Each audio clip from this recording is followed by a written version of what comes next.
അത് ശരി, ചെക്കൻ ഡെസ്പായിട്ട് കിടക്ക. തള്ളയും മോളും കൂടെ വന്ന് കോടിക്കണക്കിന് സ്വത്ത് കല്യാണത്തിന് മുൻപേ എഴുതി കൊടുത്തിട്ടും ഇവന്റെ ആറ്റിറ്റ്യൂഡ് പഴയത് തന്നെ. ഒന്നിടപെട്ട് കലക്ക വെള്ളത്തിന്ന് അല്പം മീൻ പിടിച്ചാലോ? പിടിക്കാം.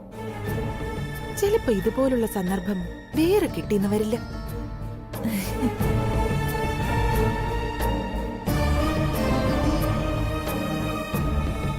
മോനെ, എന്തു പറ്റി മോനെ? നീ എന്താ അന്യനെ അനാഥനെയും പോലെ ഇവിടെ വന്ന് കിടക്കുന്നേ? കണ്ണൊക്കെ കലങ്ങിയിട്ടുണ്ടല്ലോ. അയ്യോയ്യോയ്യോ, എന്റെ മോൻ ഇത് എന്ത് പറ്റി എന്റെ ഈശ്വരാ?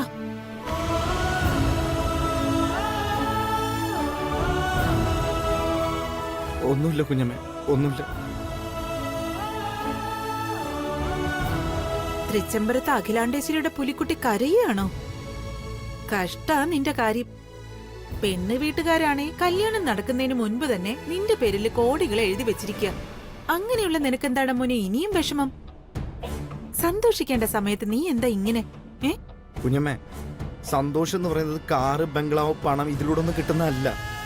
നമുക്കിഷ്ടപ്പെട്ടവരോടൊപ്പം സമാധാനത്തോടുകൂടി മാത്രം ജീവിക്കുമ്പോൾ കിട്ടുന്നതാണ്. ഓക്കെ, ശരി, സമ്മതിച്ചു. പക്ഷേ നീ എന്താ ഇപ്പൊ ഇങ്ങനെയൊക്കെ സംസാരിക്കുന്നേ? അതാ എനിക്ക് മനസ്സിലാവാത്തെ. മനസ്സിലാക്കാൻ പ്രത്യേകിച്ച് ഒന്നുമില്ല. എനിക്ക് ഈ കല്യാണത്തിന് ഇഷ്ടമല്ല, അത്ര തന്നെ.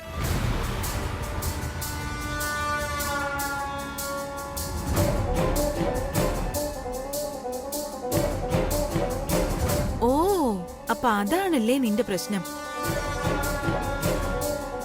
എനിക്ക് അവളെ കെട്ടാൻ പറ്റില്ല കുഞ്ഞമ്മേ. സത്യം പറഞ്ഞാൽ നിങ്ങൾക്കൊന്നും അവളെ പറ്റി അറിയില്ല.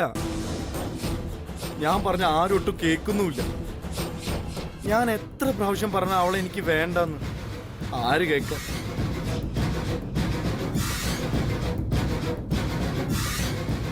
എന്റെ അഭിപ്രായത്തിൽ അവളെ കെട്ടുന്നതിനേക്കാൾ ചാവുന്ന ബെറ്റർ. ആത്മഹത്യ, അത്ര തന്നെ.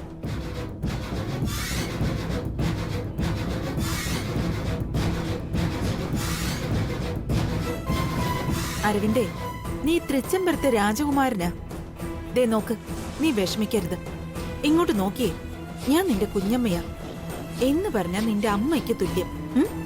നീ മനസ്സ് തുറന്നെല്ലാം പറഞ്ഞ സ്ഥിതിക്ക് ഇനി ഈ കുഞ്ഞമ്മ നിന്നെ ആത്മഹത്യ ചെയ്യാൻ വിടില്ല. എന്തായാലും ഇനി നിന്നെ പ്രൊട്ടക്ട് ചെയ്യാൻ ഞാനുണ്ടാവും. നിനക്ക് വിശ്വസിക്കാം.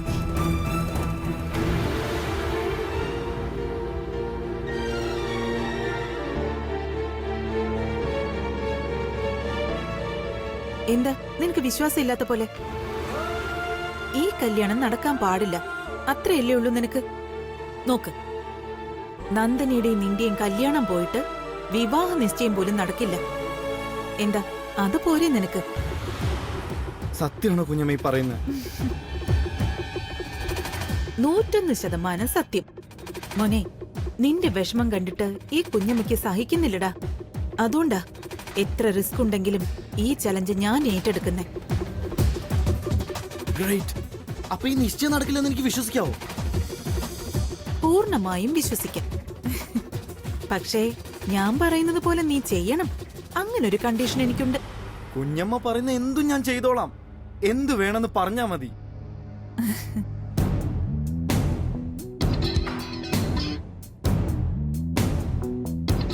കണ്ടീഷൻ ഒന്നേയുള്ളൂ, ഒരൊറ്റ കണ്ടീഷൻ. നീയും നന്ദനിയുമായുള്ള ഈ വിവാഹ നിശ്ചയം മുടങ്ങിയ പിന്നെ ഞാൻ പറയുന്നത് നീ അക്ഷരം പ്രതി അനുസരിക്കണം. അതാണ് കരാർ. എന്താ പറ്റോ? പറ്റും. ഞാനും നന്ദനിയുമായിട്ടുള്ള നിശ്ചയം മുടങ്ങിയ പിന്നെ കുഞ്ഞമ്മ പറയുന്നത് ഞാൻ അക്ഷരം പ്രതി അനുസരിക്കാം. ഇത് സത്യം, സത്യം, സത്യം.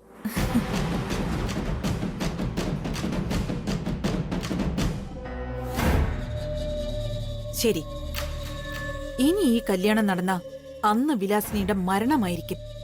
പാറയുടെ ഉറപ്പുള്ള വാക്കാ. നീ ധൈര്യമായിട്ട് പൊയ്ക്കോ. താങ്ക്സ് കുഞ്ഞമ്മേ, താങ്ക്സ് എ ലോട്ട്.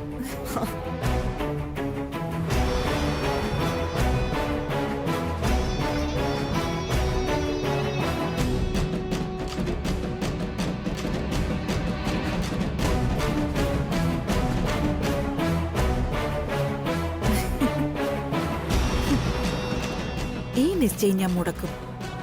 ഒപ്പം ആ കല്യാണി ഇവിടുന്ന് ഞാൻ ആട്ടിപ്പായിക്കും. വിലാസിനി, ഒരു വെടിക്ക് 2 പക്ഷിയാ നിന്റെ ടാർഗറ്റ്. പണി തുടങ്ങിക്കോ. സമയം തീരെ കുറവാ, തീരെ കുറവ്.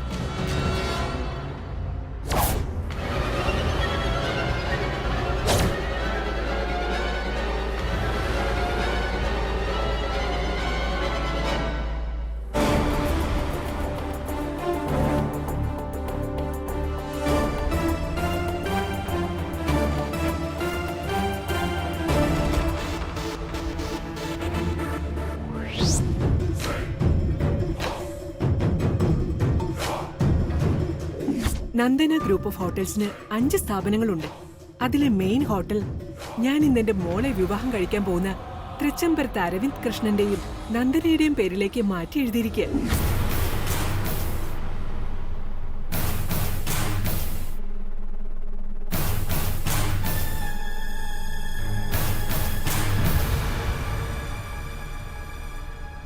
നന്ദനെ, നീ എന്താ ആലോചിച്ചോണ്ടിരിക്കുന്നേ? നിശ്ചയാവാൻ പോകുന്നല്ലേ ഉള്ളൂ. അമ്മ എന്തിനാ ഹോട്ടൽ ഉൾപ്പെടെ 100 കോടിയോളം വില മതിക്കുന്ന സ്വത്ത് അരവിന്ദന്റെ പേരിൽ എഴുതി വെച്ചത്? അതിന്റെ ഒരു കാര്യമില്ലായിരുന്നു. കൂട്ടുകാരൊത്ത് വല്ലപ്പോഴും വന്ന് വെള്ളം അടിക്കാന്നല്ലാതെ അരവിന്ദനെ കൊണ്ട് ആ ഹോട്ടലിന് ഒരു പ്രയോജനം ഉണ്ടാവാൻ പോകുന്നില്ല. സത്യം പറഞ്ഞ ഇതൊന്നും അമ്മ എഴുതി വെച്ചത് ഞാൻ അറിഞ്ഞില്ല. അറിഞ്ഞെങ്കിൽ ഞാൻ സമ്മതിക്കില്ലായിരുന്നു. ആ പിന്നെ ആകെ ഒരു ആശ്വാസം എന്റെ പേരും കൂടി ചേർത്ത് വെച്ച് എഴുതിയതുകൊണ്ടാ. എടി, ഞാനത്ര മന്ദബുദ്ധിയൊന്നുമല്ല അവന്റെ പേരിൽ മാത്രം 100 കോടി എഴുതി വെക്കാൻ. സ്വത്ത് നിങ്ങളുടെ 2 പേരുടെയും പേരിൽ എഴുതിയതിന് പിന്നിൽ ഒരു വലിയ തന്ത്രമുണ്ട്. മോള് കണ്ടിട്ടില്ലേ, ചിലർ പുഴക്കരയിലിരുന്ന് മീൻ പിടിക്കുന്നത്? ചൂണ്ടയിൽ ചെറിയ മീനിനെ കൊരുത്തിട്ട് വെള്ളത്തിലെറിയും. ലക്ഷ്യം വലിയ മീനിനെ പിടിക്കാനാ. എന്ന് പറഞ്ഞു എന്നു പറഞ്ഞാൽ ഉലക്ക. എടി, ഈ എഴുതി വെച്ച 100 കോടി എന്ന് പറയുന്നത് അഖിലാണ്ടേശ്വരിയുടെ സ്വത്തിന്റെ ഒരു 2% പോലും ആവില്ല. 2 ഞാൻ അങ്ങോട്ട് കൊടുത്തിട്ട് നിന്നെ 102ന്റെ ഉടമയാക്കുന്നു. അതാണ് ഈ ചൂണ്ടയിടൽ. ഇപ്പൊ എന്റെ മോൾക്ക് മനസ്സിലായോ? നമ്മൾ ഹോട്ടൽ ബിസിനസ്സും കൂടി നടത്തുന്നവരാ. ആർക്ക് എന്ത് കൊടുത്താൽ വയറ് നിറയുമെന്നും എന്ത് കൊടുത്താൽ അവരുടെ മനസ്സ് നിറയുമെന്നും നമ്മൾ അറിഞ്ഞിരിക്കണം. ഇഷ്ടത്തോടെ കൊടുത്താലും അത്ര ഇഷ്ടമല്ലാതെ കൊടുത്താലും അതിന്റെ ലാഭം അനുഭവിക്കുന്നത് നമ്മളാവണം. അതായത് നിനക്കായിരിക്കണം അനുഭവിക്കാനുള്ള യോഗം. ഇതാണ് മഹേശ്വരിയുടെ മനസ്സിലിരിപ്പ്. മനസ്സിലായോ നിനക്ക്? മനസ്സിലായി. അമ്മയുടെ ഐഡിയ ഒക്കെ സൂപ്പറാ. പക്ഷെ ഇത് എന്റെ ജീവിതം വെച്ചുള്ള കളിയാണെന്ന് ഓർക്കുമ്പോഴാ അരവിന്ദ് നല്ലവനാണോ ഫ്രോഡാണോ എന്ന് എനിക്കിപ്പോഴും അറിയാൻ വയ്യ. അതാ ഇപ്പൊ എന്റെ കൺഫ്യൂഷൻ. അരവിന്ദ് ഫ്രോഡൊന്നുമല്ല, കൂട്ടുകെട്ടുകൊണ്ട് ഫ്രോഡായി പോയതാ. പക്ഷെ നീ വിചാരിച്ചാൽ അവനെ മാറ്റാൻ പറ്റും. നീ വിചാരിച്ചാലേ പറ്റൂ. കാരണം ഞാൻ പറഞ്ഞില്ലേ, ഇത് 100 ഇട്ട് 100,000 പിടിച്ചെടുക്കാനുള്ള നമ്മുടെ ബിസിനസ്സാ. നിന്റെ MBAയും ഗോൾഡ് മെഡലും കൊണ്ട് മാത്രം പോരാ. അല്പം കൂർമ്മ ബുദ്ധിയും കള്ളത്തരവും കൂടി മിക്സ് ചെയ്താലേ ബിസിനസ് ആവും. എന്ത്, എങ്ങനെ, എവിടെ, എപ്പോൾ വേണമെന്ന് എന്റെ മോള് തന്നെ ആലോചിച്ച് തീരുമാനിക്കാം. ഞാൻ പുറകിൽ കാണും, കൂടെ.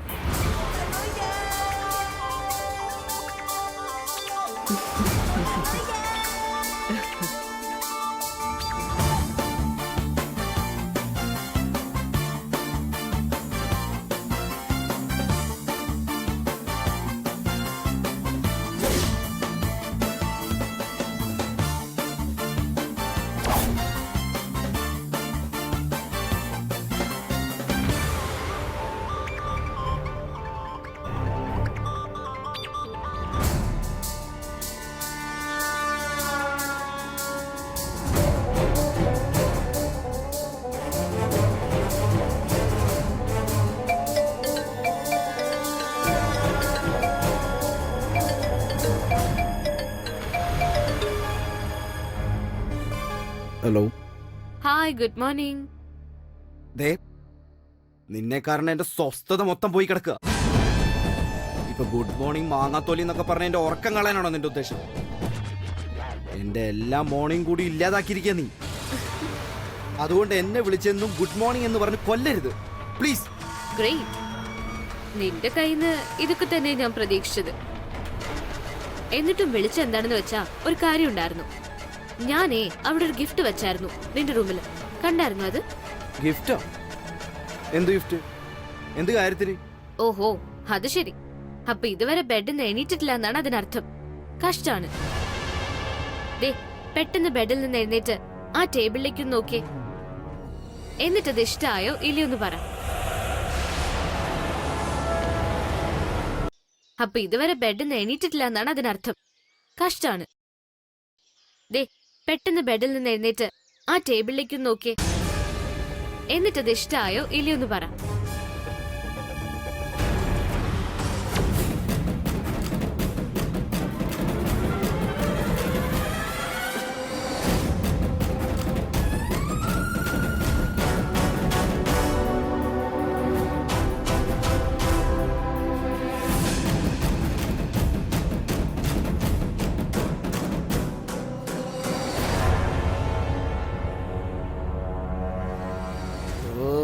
കണ്ടാലും മതി അവളുടെ ഒരു gift.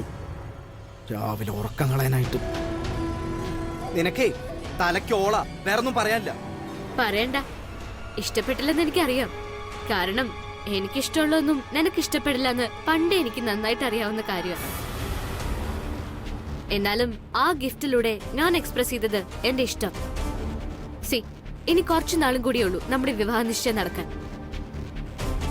And to be very honest, ഇപ്പോ എപ്പോഴും നിന്നെ പറ്റിയുള്ള ചിന്ത മാത്രമാണ് എന്റെ മനസ്സ് നിറയെ. സത്യം. ആദ്യം എനിക്ക് നിന്നോട് വെറുപ്പായിരുന്നു. നിന്റെ സ്വഭാവത്തെയും രീതികളെയും ഒക്കെ ഞാൻ വെറുത്തിരുന്നു. But now I have changed and I am in deep love with you. Seriously, I love you Aravind. I love you a lot.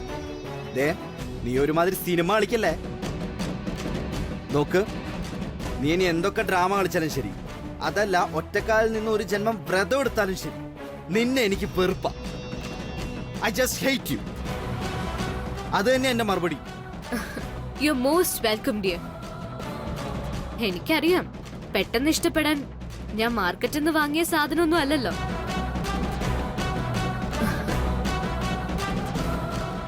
C, ഞാൻ നന്ദനെ തൃച്ചംബരത്ത് അഖിലാണ്ടേശ്വരിയുടെ മരുമകളാകാൻ ഉറപ്പിച്ചിറങ്ങിയവൻ. നമ്മുടെ വിവാഹ നിശ്ചയത്തിന് ഇനി നാളുകൾ മാത്രമേ ബാക്കിയുള്ളൂ. നിശ്ചയം കഴിഞ്ഞാൽ കല്യാണം. The very big day of a life. നീ എന്നെ കെട്ടും. കെട്ടേ പറ്റൂ. കെട്ടിക്കഴിഞ്ഞാ പെട്ടില്ലേ മോനെ. പിന്നെ നിന്റെ കഴുത്തിലെ കയർ എന്റെ കയ്യിലാ. സപ്പോർട്ട് ചെയ്യാൻ നിന്റെ അമ്മയും. അവിടെ തീർന്നോളും നിന്റെ അറപ്പും വെറുപ്പും ഒക്കെ. തീരും തീരും, നീ കാത്തിരുന്നു. രാവിലെ എന്റെ മൂട് കളയാതെ വെച്ചിട്ട് പോടി.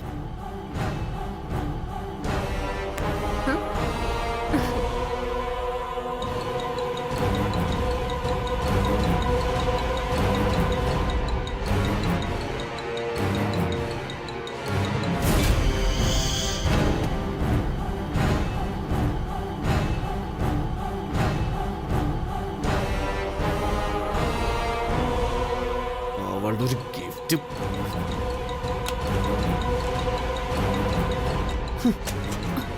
എന്താ ഈ കാണിക്കണേ?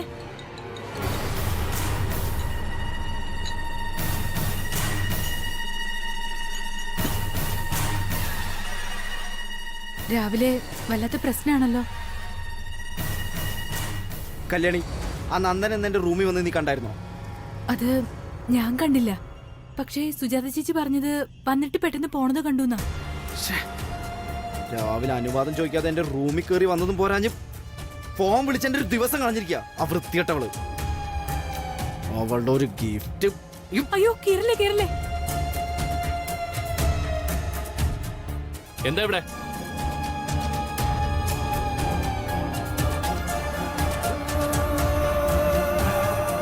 എന്താ നീ കാണിക്കുന്നത്? നന്ദന മാഡം ഫോൺ വിളിച്ചെന്ന് പറഞ്ഞ രാവിലെ ദേഷ്യം. മാഡം കൊടുത്ത ഗിഫ്റ്റ് നശിപ്പിക്കാൻ പോവാ. നിനക്ക് എന്താണ് കുഴപ്പം? നിശ്ചയത്തിന് ഇനി നാളുകളേ ഉള്ളൂ. അതിനിടയ്ക്ക് നീ ഇനി വേണ്ടാത്ത വേലത്തരങ്ങളൊക്കെ കാണിച്ചു കൂട്ടിയാലുണ്ടല്ലോ, അനിയനാണെന്ന് ഞാൻ നോക്കില്ല. അയ്യോ, വഴക്കൊന്നും കൂടണ്ടാന്നേ, ഒക്കെ ശരിയാവും. അനിയൻകുഞ്ഞിന് ഉറക്കം ശരിയാവാത്തോണ്ടാ. അതെ, രാത്രി മുഴുവൻ ഉറക്കം വരാതെ പ്രാന്ത് പിടിച്ച് രാവിലെ ഒന്ന് ക്ഷീണിച്ച് കിടക്കുമ്പോഴാ അവളുടെ ഒരു കൊലവിളിയും ഗിഫ്റ്റും ഒക്കെ. എനിക്ക് ഇഷ്ടമല്ല അവളെ. ഇഷ്ടമല്ല എന്ന് പറഞ്ഞാൽ ഇഷ്ടമല്ല. ശല്യം. ശ്ശെ.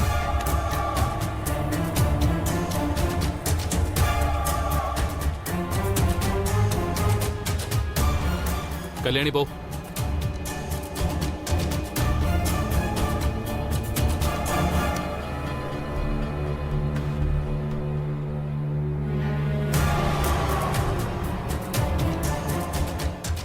ദേ, നിന്നെ അടിക്കേണ്ടി വന്നല്ലോ എന്ന വിഷമത്തിലായിരുന്നു ഞാൻ. പക്ഷെ വീണ്ടും വീണ്ടും ഈ കുടുംബത്തിന്റെ മാന്യതയും മര്യാദയും കളയുന്ന കാര്യം എങ്ങനെ ചെയ്താ നിന്നെ അടിക്കുകയല്ല, ചിലപ്പോ കൊന്നു വരും. ഓർമ്മ വെച്ചോ നീ.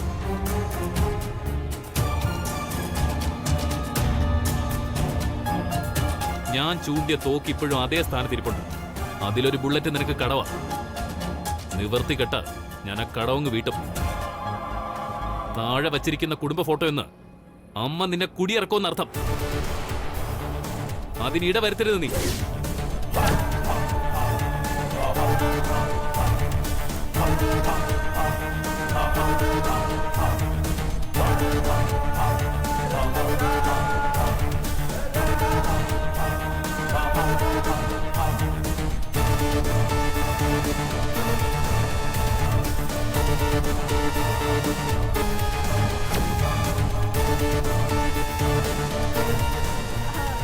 Something you look so hot today, especially your shades and style, everything is really nice. What why?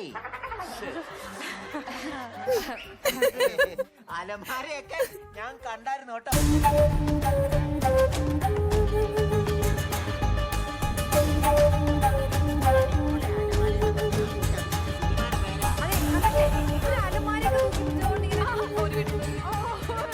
ഇളയമ്മേ,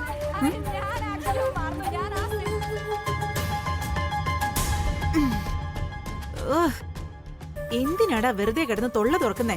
നിനക്ക് രാവിലെ തന്നെ എന്താ പറ്റിയേ? എന്ത് പറ്റാൻ?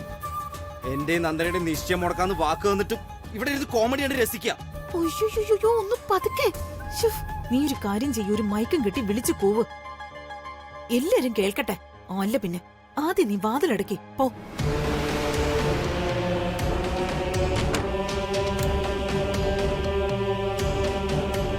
ദേ, ഇതെങ്ങാനും നിന്റെ അമ്മ അറിഞ്ഞാലുണ്ടല്ലോ, എന്നെ വെട്ടി നുറുക്കി ഇവിടുത്തെ പട്ടികൾക്ക് എറിഞ്ഞു കൊടുക്കും.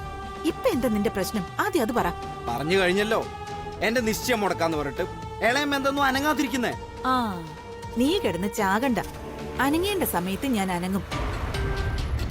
ഇതെങ്ങാനും നിന്റെ അമ്മ അറിഞ്ഞാലുണ്ടല്ലോ, എന്നെ വെട്ടി നുറുക്കി ഇവിടുത്തെ പട്ടികൾക്ക് എറിഞ്ഞു കൊടുക്കും. ഇപ്പൊ എന്താ നിന്റെ പ്രശ്നം? ആദ്യം അത് പറ. പറഞ്ഞു കഴിഞ്ഞല്ലോ, എന്റെ നിശ്ചയം മുടക്കാന്ന് പറഞ്ഞിട്ട് ഇളയമ്മ എന്തൊന്നും അനങ്ങാതിരിക്കുന്നേ. ആ, നീ കിടന്ന് ചാകണ്ട. അനങ്ങേണ്ട സമയത്ത് ഞാൻ അനങ്ങും. അനങ്ങ മാത്രല്ല, ചിലപ്പോ ചാടി ആക്രമിച്ചു എന്നും വരും. ശരി, ഇപ്പൊ നിനക്ക് എന്ത് പറ്റിയെന്ന് പറ. എന്ത് പറ്റിയെന്നു? ഒരുത്തിയാണെങ്കിൽ ഉറങ്ങാൻ പോലും സമ്മതിക്കാതെ ഫോൺ വിളിയോട് ഫോൺ വിളി. ഇവിടെയാണെങ്കിൽ നിശ്ചയത്തിൽ ഒരുക്കങ്ങൾ വേറെ. ഉം. എല്ലാം മുടക്കി തരാന്ന് പറഞ്ഞാൽ ചാരി കിടന്ന് കോമഡി ഷോ കാണാം. ഇതിൽ കൂടുതൽ ഇനി എന്താ വേണ്ടേ? എടാ മോനെ അരവിന്ദേ, നീ എന്തിനാ വെറുതെ കിടന്ന് ടെൻഷൻ അടിക്കുന്നേ? ദേ, സാക്ഷാൽ വിലാസിനി ഇളയമല്ലേ ഇവിടെ നിൽക്കുന്നത്. അതെ, എന്റെ കൊക്കിന് ജീവനുണ്ടെങ്കിൽ ഈ നിശ്ചയം നടക്കില്ലെന്ന് ഞാൻ പറഞ്ഞതല്ലേ? പറഞ്ഞാ പോരാ, നടക്കണം. ഈ നിശ്ചയം നടന്നാലേ ഇളയമ്മയുടെ കൊക്കിന് ജീവനുണ്ടായില്ലെങ്കിലും ഞാൻ ജീവനോടെ കാണില്ല, അത് ഉറപ്പാ. ശോ, അങ്ങനെയൊന്നും അറാൻ പറ്റുന്ന വാക്കുകൾ നീ പറയണ്ട. ചുമ്മാ റിലാക്സ് ചെയ്യണം. ദേ, നിന്റെ നിശ്ചയം മുടക്കാനുള്ള പ്ലാനിംഗ് ഒക്കെ എപ്പോഴേ ചെയ്തു കഴിഞ്ഞതാ. അതിനായിട്ടേ പുതിയൊരു കഥാപാത്രത്തെയും ഞാൻ ഇറക്കിയിട്ടുണ്ട്. സത്യം? എന്താ പ്ലാൻ? ആരാ പുതിയ കഥാപാത്രം? നിൽക്ക്, ആളിവിടെ തന്നെ നിനക്കായിട്ട് വെയിറ്റിംഗാ. ഇപ്പൊ കാണാം. രജനി, റെഡിയായില്ലേ ഇതുവരെ?